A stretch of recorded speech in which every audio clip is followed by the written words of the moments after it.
अस्सलाम वालेकुम, मैं हूं मोहम्मद इस्माइल और आप देख रहे हैं स्मैश कोड। जैसा कि लास्ट लेक्चर में हमने आउटलाइन का टॉपिक शुरू किया था और उसका हमने एक टॉपिक सब टॉपिक आउटलाइन स्टाइल पढ़ लिया था। तो बाकी हम टॉपिक छोड़ दिया था हमने, तो हम इस लेक्चर में पढ़ेंगे। जैसा कि हमें पता है कि हम बॉर्डर के ऊपर अगर कुछ लगा रहे हैं एक एलिमेंट के ऊपर, तो उसको हम आउटलाइन कहते हैं। ठीक है, तो उसको हम देख लेते हैं कि आउटलाइन की विड्थ हम कैसे दे सकते हैं। सिंपल सी चीज़ है, जैसे बॉर्डर को हम देते थे उसी तरह आउटलाइन भी है। The outline with property specifies the width of outline can have one of the following values. उसको हम थिन दे सकते हैं जो कि 1 px के बराबर होगी, मीडियम दे सकते हैं जो कि 3 px के बराबर होगी, थिक दे सकते हैं जो कि 5 px के बराबर होगी। और उसके अलावा हम उसको कस्टमाइज भी दे सकते हैं जो मर्ज़ी हम, मतलब जितनी मर्ज़ी हम चाहते हैं। जैसे आउटलाइन स्टाइल दे दिया, अब हम यहाँ पे आउटलाइन विड्थ दे के देखते हैं। हम दे देते हैं थिक। ठीक है, तो ये थोड़ा सा ज़्यादा हो गया। थिन दे देते हैं, ये बारीक हो गया। मीडियम दे देंगे तो वो दरमियाना हो जाएगा। ठीक हो गया। और इसको हम अलहदा से कोई भी वैल्यू भी दे सकते हैं अपने लेंथ के पैरामीटर्स के साथ या यूनिट्स के साथ। ठीक है, तो हमारे पास जैसे कि P X P T C M E M, ये सारे हम यूज़ कर सकते हैं। ठीक है, इससे हम बॉर्डर की विड्थ दे सकते हैं। उसके बाद हमारे पास आ जाता है कि हमने किस कलर की आउटलाइन लगानी है। ठीक है, अब अगर आप अभी ध्यान से देखें तो उसको आउटलाइन लग रही है ग्रीन कलर की। क्यों? क्योंकि उसका कलर भी ग्रीन ही है इस पूरी डिव का, तो उसने उसको इनहेरिट कर लिया। अब हम इसको अगर कलर कोई और देना चाहें तो वो भी हम दे सकते हैं। इसको हम दे देते हैं, दे देते हैं।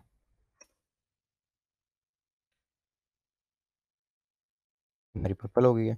इसको हम 5 px ही रख लेते हैं।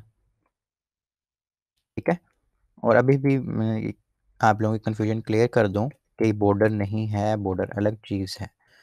अभी हम लगा देते हैं ताकि आपको पता रहे।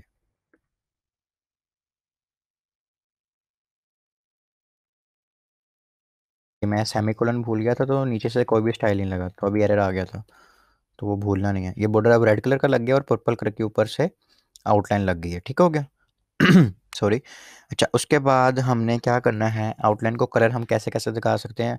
ये कलर्स के लेक्चर में मैंने तफसील से पढ़ाया हुआ है। हम इसको हेक्सा कोड दे सकते हैं, इसको हम RGB दे सकते हैं, HSL दे सकते हैं, इन्वर्ट कलर दे सकते हैं। ठीक है, इन्वर्ट कलर क्या देगा कि वो ये परफॉर्म कर देगा कि वो नज़र आ रहा हो, आउटलाइन आपकी नज़र आ रही हो, उसको हम इन्वर्ट जब दे देते हैं।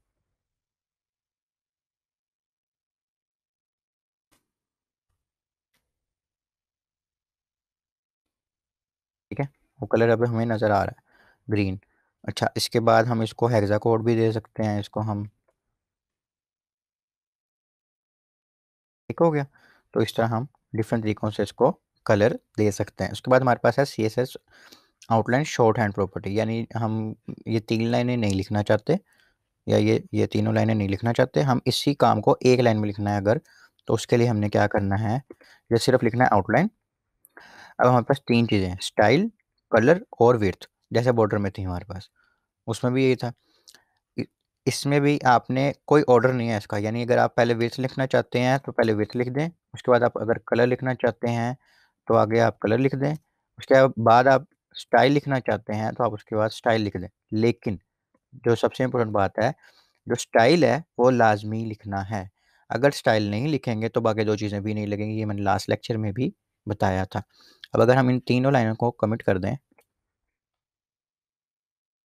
तो आप देख सकेंगे कि हमारा सारा कुछ लग गया। येलो कलर हो गया, 2 px इसका साइज़ हो गया और डैश्ड का स्टाइल लग गया। अब सिर्फ अगर हम डैश ख़त्म कर दें तो हमारा कुछ भी नहीं लगा। क्यों लगा उसको पता ही नहीं कि कौन सा स्टाइल लगाना है। लेकिन अगर हम चीज़ें आगे पीछे कर दें तो कोई मसला नहीं है। और बीच में एक स्पेस का फासला होना चाहिए। ठीक है, कोई कॉमा वगैरह नहीं लगाना। देखें लग गया हमारा। हम जिसकी मर्ज़ी इसकी विड्थ कर लें, बेशक विड्थ एंड पे लिख लें, किस तरह मर्ज़ी कर लें, वो कोई इशू नहीं है, ऑर्डर का कोई इशू नहीं है। जस्ट रिक्वायर्ड ये है कि इसका स्टाइल होना चाहिए।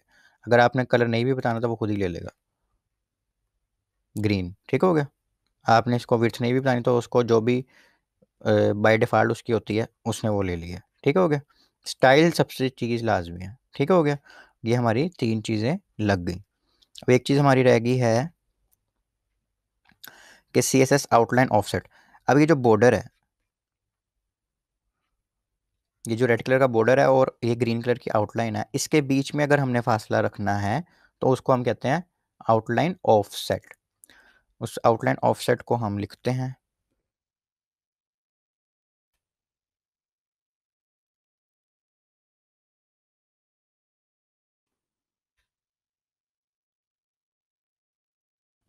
ये हो गया। अब हमने येलो और रेड के बीच में फासला रखना है थोड़ा सा, आउटलाइन ऑफ सेट।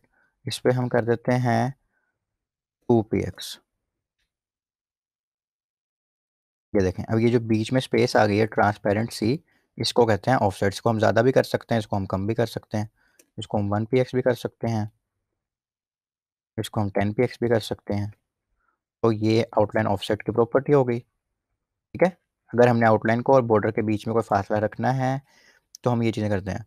तो आपने घबराना नहीं है कि हमें कब समझ नहीं आएगी कि हम क्या चीज़ यूज़ करेंगे। तो ये जो चीज़ें हैं, मैं इसलिए आप लोगों के सिर्फ कॉन्सेप्ट क्लियर कर रहा हूँ कि आपको पता हो कि कौन सी चीज़ से क्या होता है। बस क्या करना है, कब करना है, वो आपको आहिस्ता-आहिस्ता जब प्रैक्टिस करेंगे तो समझ आती जाएगी। जब आप वेबसाइट्स बनाना शुरू करेंगे, देख-देख के बनाएँ, बेशक गूगल से देख के बनाएँ। अगर आपको कोई चीज़ नहीं मिल रही, आपने जस्ट लिखना है आउटलाइन ऑफसेट, ठीक है। ये आपके पास काफ़ी सारे रिजल्ट्स आ जाएंगे कि आउटलाइन ऑफसेट कैसे लगाते हैं। आप उसमें से पहला रिजल्ट देख लें। आपके पास ये देखें, ये कोड भी लिखा आ गया। आप ट्राई इट योरसेल्फ में जाके उसको देख सकते हैं कि कैसे लगती है, कैसे नहीं लगती। सारा कुछ ये पड़ा हुआ इंटरनेट पे, तो वो उसमें कोई घबराने वाली बात नहीं है। ना ही हमने याद करना कुछ। हमें बस ये पता होना चाहिए कि इस चीज़ का काम क्या है, ठीक है? इस चीज़ से क्या होता है? अगर हमने कोई चीज़ लगानी है तो हम उसके लिए क्या यूज़ करेंगे? वो आहिस्ता-आहिस्ता हमें प्रैक्टिस से आता जाएगा कि हम क्या चीज़ किस चीज़ के लिए यूज़ करते हैं और कब यूज़ करते हैं, ठीक है? तो उसमें आपने कोई घबराने वाली बात नहीं है। ये हमारा आउटलाइन का आज का टॉपिक भी ख़त्म हो गया।